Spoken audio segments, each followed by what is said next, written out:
MBBS లో seat వస్తే ఆ అమ్మాయి చదువుకోవడానికి డబ్బులు లేవు అని బాధపడితే ఆ అమ్మాయిని దత్తత తీసుకొని ఇవాళ డాక్టర్ చదివించినటువంటి వ్యక్తి కూడా వెంకట్రామరెడ్డి గారు. ఆయన ఆ రోజు రాజకీయాల్లోకి వస్తా నేను ఎంపీకి పోటీ చేస్తా అనుకోలే. ఆయన ఆ రోజు కలెక్టర్ గా ఉన్నాడు. కానీ మనసు ఉన్నవాడు. ఆయనకు దేవుడు కొంతమందికి ధనం ఇస్తాడు, కానీ దాన గుణం ఇయ్యడు. వెంకట్రామరెడ్డి గారికి ధనము ఉన్నది, దానం చేసే గుణము కూడా ఉన్నది.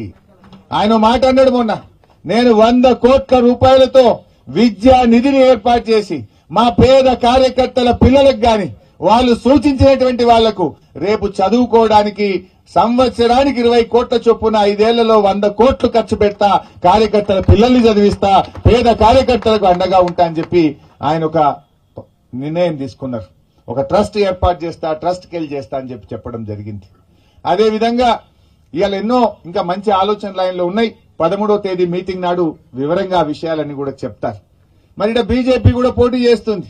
నేను ఒకటే అడుగుతున్నా, బీజేపీ అభ్యర్థి గుణగణాలు మీకు తెలియదా? పటాన్చెరువులకు బాగా తెలుసు, నాకంటే ఎక్కువ మీకే బాగా తెలుసు. నిజంగానే మంచిగా పనిచేస్తే మన దుబ్బాకల మల గెలవపోవునా? మరి నువ్వు ఆ రోజు దుబ్బాకలు ఏం చెప్పినావు?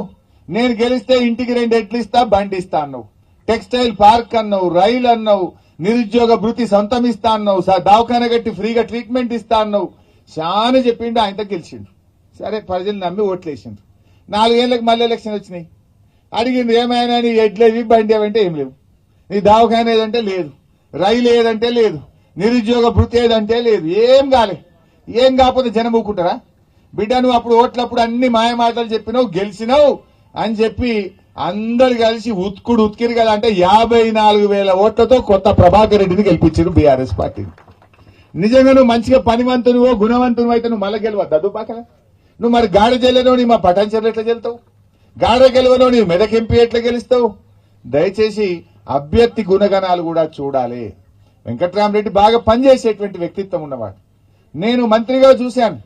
ఒక్కొక్క రోజు నేను రివ్యూ మీటింగ్ పెడితే ఈ జిల్లా అభివృద్ధి కోసం 1:30-2 అవుతుండే.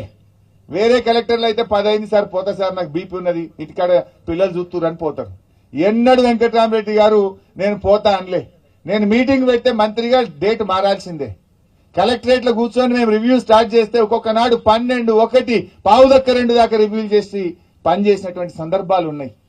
అట్లా కూడా చాలా పనిచేసే కష్టపడే మనస్తత్వం ఉన్న వ్యక్తి, అందుబాటులో ఉండేటువంటి వ్యక్తి. అంటే 3 అభ్యర్థుల్లో చూస్తే మంచిగా హిందీ మాట్లాడగలుగుతాడు, ఇంగ్లీష్ మాట్లాడగలుగుతాడు, ఉన్నత విద్యావంతుడు, ఒక ఐఏఎస్ అధికారిగా అనుభవం ఉన్నది. ఇవాళ అటువంటి వ్యక్తి రేపు ఎంపీగా పార్లమెంట్ లో ఉంటే మన పటాన్చెరు ప్రాంతం యొక్క కాలుష్యానికి సంబంధించి గాని, మన మెట్రో రైల్ ఎక్స్టెన్షన్ గురించి గాని, మన ప్రాంత అభివృద్ధి గురించి గట్టిగా గలమిప్పగలుగుతాడు.